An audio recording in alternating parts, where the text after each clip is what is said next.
Футбол не бывает без этого, то, что красная карточка или что-то. По игре могу сказать, хорошая игра, красивая победа, но я думаю, что настроение перед началом матча АФК у команды будет хорошее, команда настрой показывает. И самое главное, тактическая схема, которую хотим мы играть на АФК, она начинает работать, и это самое важное.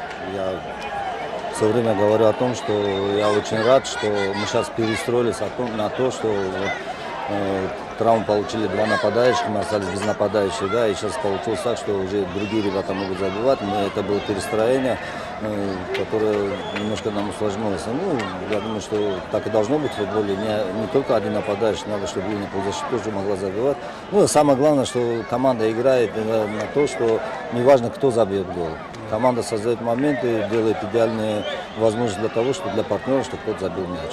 А так, на дальнейшее ждем самого неудачного соперника для себя. Я не знаю, как матч сложится Мухир Хатлон. Я думаю, что мы на полуфинал подойдем в боевом настроении. Во-первых, хочу поздравить команду соперников Равшан с победой. Пожелаем им удачи в дальнейшем на кубке. В общем, скажу так. Честно говоря, у нас больше акцент идет на лигу.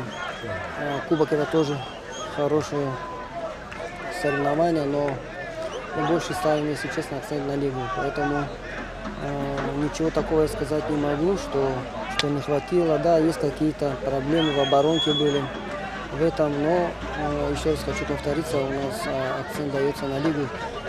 Пару игроков у нас были травмированы, за 2 дня до игры получил травму у нас тот игрок, которого мы наигрывали.